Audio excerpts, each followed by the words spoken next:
My heart stopped when I saw my husband's face, his eyes locked on my phone screen, jaw clenched. I still want you.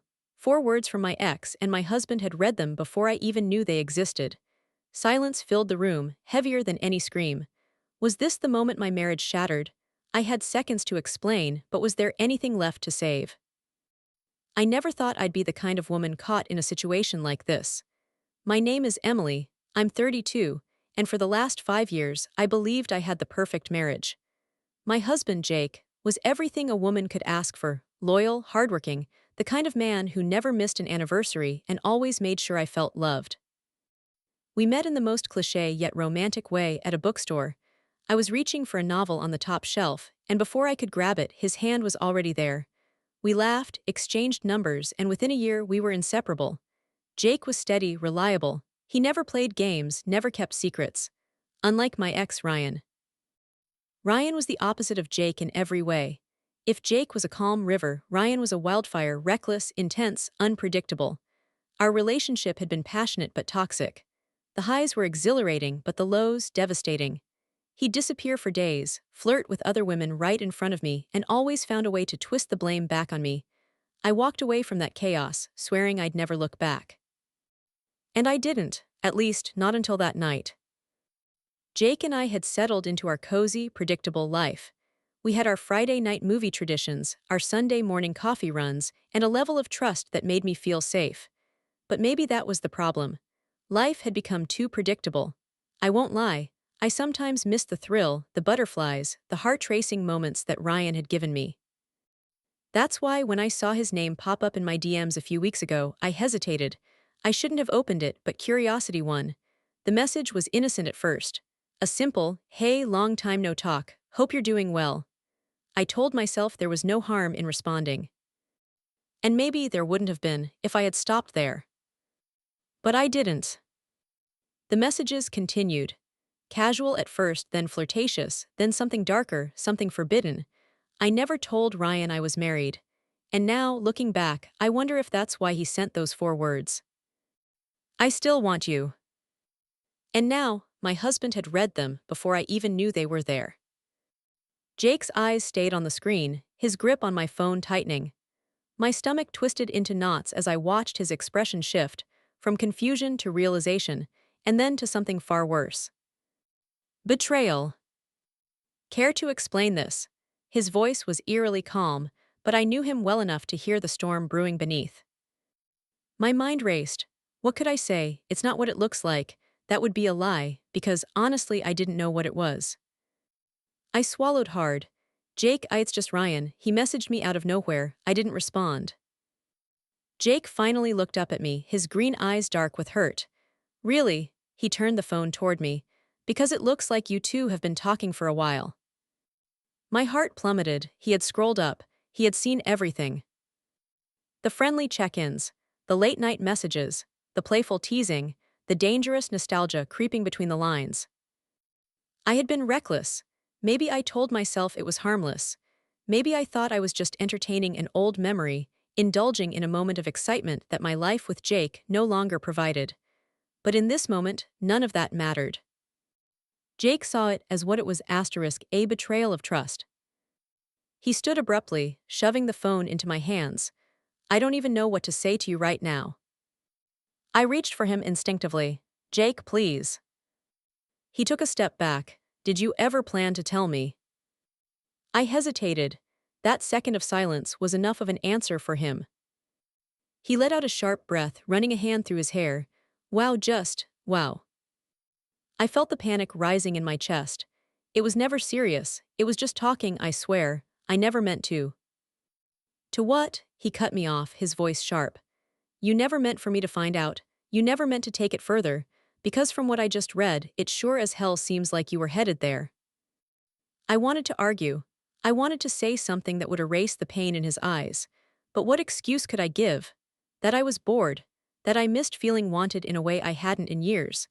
That Ryan's messages made me feel something I hadn't felt in a long time: excited. That wouldn't justify anything. Jake shook his head. I need some air. He grabbed his jacket, his movement stiff and mechanical, like he was trying to hold himself together. Where are you going? My voice cracked.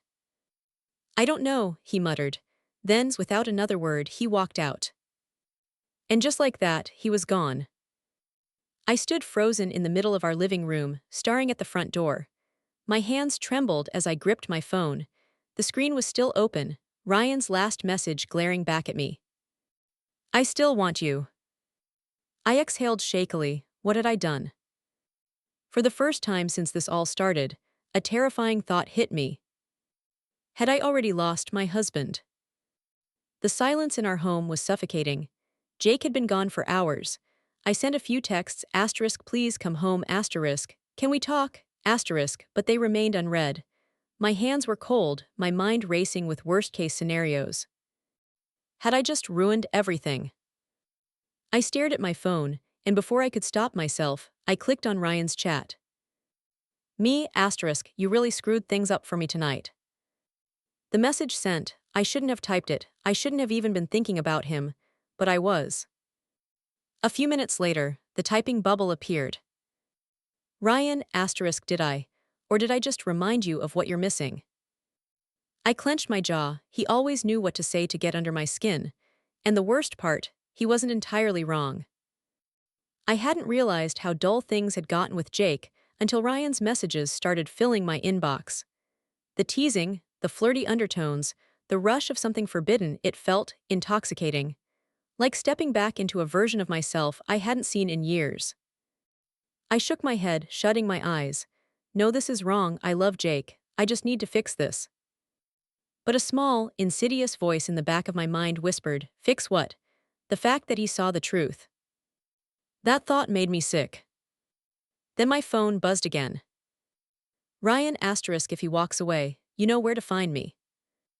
I shut off my phone and tossed it onto the couch like it was burning my hands. I needed to stop. I needed to fix this with Jake. But he wasn't answering. I stayed up all night, waiting, packing, checking my phone. When the sun finally rose, my eyes burned with exhaustion, but sleep never came. Jake still hadn't come home. By mid-morning, I was spiraling. Had he left for good? Was he already meeting with a lawyer? Did I even deserve to ask for his forgiveness? A knock at the door snapped me out of my thoughts. My heart leapt. I rushed over, yanking it open. It was Jake. It was Ryan. My breath caught in my throat. What the hell are you doing here? He smirked, that same cocky smirk that used to make me weak in the knees. Relax, I was just in the area. Thought I'd check on you. You seemed upset last night. Are you serious? I hissed, stepping outside and pulling the door shut behind me. How did you even find my address? Ryan chuckled. Emily, you and I both know I always find what I want. I should have slammed the door in his face. I should have told him to leave. But instead, I just stood there, heart pounding, breath shallow. Has he left you yet? Ryan's voice was softer now, almost sympathetic. I swallowed hard. He needed space. Ryan nodded, stepping closer. Then why are you still standing here waiting for him? My pulse quickened, because I love him. He tilted his head, eyes searching mine. Do you? I hated how much that question made my chest tight. Ryan reached up, tucking a strand of hair behind my ear. It was a simple touch, one Jake used to do absent-mindedly all the time. But with Ryan, it felt dangerous. Tell me you don't miss this, he murmured. I wanted to say I didn't, that I had no feelings left for him, but the truth. I didn't know anymore. And that scared me more than anything. I took a shaky step back. Ryan, this was a mistake, you shouldn't be here. His smirk faltered for just a second before he shoved his hands in his pockets. Come on, Emily. You and I both know this isn't just about a text message. I shook my head. You don't get it, I love my husband. This, whatever this is, was never supposed to happen. He exhaled, his eyes scanning my face like he was trying to find something I wasn't saying out loud. Then he leaned in just slightly, lowering his voice. If you really loved him, you wouldn't have answered me in the first place. His words hit like a slap. I opened my mouth to argue, but before I could, I heard the sound of tires screeching to a stop. My stomach dropped. I turned to see Jake stepping out of his truck, his eyes locking onto us instantly. The raw betrayal in his face made my breath hitch. He looked from me to Ryan, then back to me. His jaw tightened.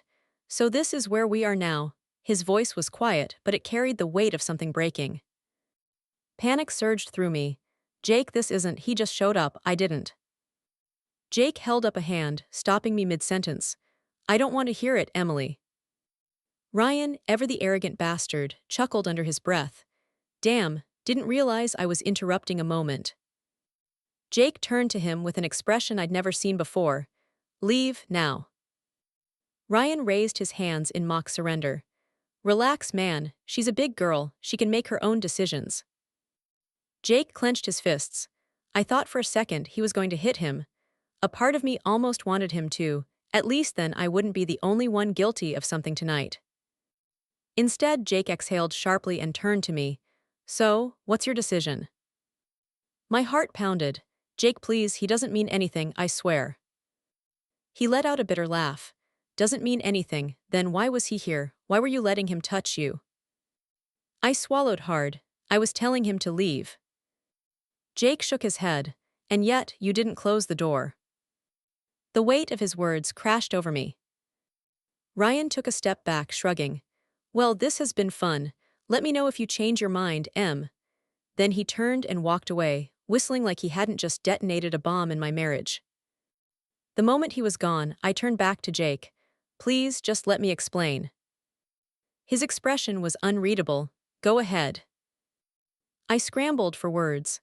I didn't want this to happen, I never planned any of it. He messaged me first. I shouldn't have responded, but I did. I swear, I never physically cheated Jake. His eyes darkened. But emotionally, you did, didn't you? Tears stung my eyes. I don't know. Jake ran a hand over his face, looking exhausted. Emily, do you even love me anymore? My breath caught in my throat. Of course I do. I reached for him, but he stepped back. Then why did you need him? His voice cracked on the last word. I wiped my tears quickly, shaking my head. I didn't. I just got caught up in the attention, in the way he made me feel wanted, but it was never real. Jake let out a hollow laugh. And I wasn't enough for you. I hated that he was right. Hated that I couldn't give him an answer that would fix this. He exhaled. I spent all night thinking, trying to figure out how we move past this. But now, he looked down at his hands like he was searching for something. Now, I don't know if I want to. Panic surged through me. Jake, please don't say that. His voice was quiet when he spoke. I just needed you to choose me, Emily. I broke then, sobs shaking my body. I do choose you. But Jake only gave me a sad smile. No, you chose him the second you answered. I grabbed his arm. Don't do this, we can fix this, please. He gently pulled away. I don't think I can be with someone who made me feel like a second choice. A sob escaped my lips. Jake. He turned and walked inside, leaving me standing there, my world crumbling around me. The door closed, and for the first time I realized I might have just lost the best thing that ever happened to me. I stood outside for what felt like hours, staring at the closed door. My hands trembled as I reached for the handle, but I hesitated. What if he locked it? The thought made my stomach churn. I turned it slowly. It wasn't locked. Inside, the house was eerily quiet. Jake was sitting on the couch, his elbows resting on his knees, staring at the floor. His wedding ring sat on the coffee table in front of him. My heart shattered. Jake, my voice barely came out. He didn't look up. You should get some rest. I stepped closer. We need to talk about this. He let out a breath, long, exhausted. Emily, I've been thinking all night, and I don't think there's anything left to say. My chest tightened. You can't mean that. He finally met my eyes, and the pain there nearly knocked the air from my lungs. How do I move forward knowing that the woman I love, my wife, was emotionally invested in another man? Tears streamed down my face. It wasn't real, Jake. Ryan was just a ghost from my past, a mistake. You're my life. Jake shook his head. Then why didn't you shut it down the first time he messaged you? I had no answer. Why did you keep replying? His voice was raw. Why did you let it get to a point where I had to be the one to find out? I wiped my face, but the tears kept coming. I didn't think it was serious. It was just messages, just words. But they were just words, Emily, he said, his voice breaking. They meant something to you. They made you feel something. I sobbed. I don't want him, Jake. I only want you. Jake leaned back against the couch, rubbing his face. I want to believe that. Then believe it, I whispered. He shook his head. I don't think I can. I dropped onto my knees in front of him, grasping his hands. Please, Jake, I'll do anything to fix this. I'll block him. I'll go to therapy. I'll do whatever it takes, just don't give up on us. Jake exhaled shakily, his fingers tightening around mine. For a moment I thought maybe, just maybe, he'd say something that would give me hope. But then he pulled away. I need time. His voice was barely above a whisper. Fresh panic surged through me. Time. He nodded. I'm going to stay at my brother for a while. The air left my lungs. You're leaving. Jake stood, grabbing his jacket. I don't know what else to do, Emily. I love you, but I can't just flip a switch and forget what I saw. I need to figure out if I can trust you again. I stood, shaking my head. Jake, please, let's just talk through this. Don't walk away. He looked at me, and for the first time I realized his mind was already made up. I'm not walking away, he said softly, but I am stepping back. I watched as he grabbed his keys, hesitated for just a moment, then walked out the door. And this time, he didn't come back. The days after Jake left felt like moving through a fog. The house was too quiet. His absence was everywhere, in the half-empty closet, the untouched coffee cup on the counter, the faint scent of his cologne still lingering in our bedroom. I kept checking my phone, hopping for a message, a sign that he was coming home, but it never came. Instead, what I got was silence. At first, I tried convincing myself that this was temporary, that he'd take a few days, cool off, and then we'd talk. But as the days turned into weeks, reality started sinking in. Jake wasn't just taking space. He was deciding if he still wanted a life with me. And for the first time, I had to ask myself, did I deserve for him to come back? I replayed every moment in my head, trying to justify, to minimize, to excuse. It was just messages. I never cheated. I didn't think it was a big deal. But deep down, I knew the truth. I had cheated. Not with my body, but with my heart. I let myself entertain the idea of Ryan because I wanted to feel something new, something exciting. I let my boredom and selfishness blind me to the fact that I already had a man who loved me fully, unconditionally. And instead of appreciating that, I craved the attention of someone who never deserved me in the first place. And now I was alone. I spent the next few weeks in reflection. I stopped looking at my phone, stopped waiting for Jake to fix what I had broken. Instead, I forced myself to sit with the discomfort, to take responsibility for the damage I had done.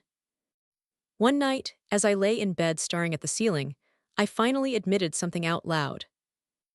Jake was right. I made him feel like a second choice. The words felt like a knife in my own chest. I wished I could go back, undo everything, make better choices.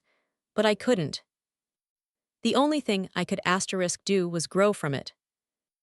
Maybe Jake would forgive me one day. Maybe he wouldn't. But either way, I knew I had to be better, not just for him but for myself. I had taken something beautiful and shattered it. Now I had to live with the pieces. What would you do if you were in Jake's position? Could you ever forgive a betrayal like this? Let me know in the comments below. If you enjoyed this story, make sure to like and subscribe for more shocking real-life confessions. And trust me, you won't believe the next story I have coming up. Stay tuned, because sometimes the truth is stranger than fiction.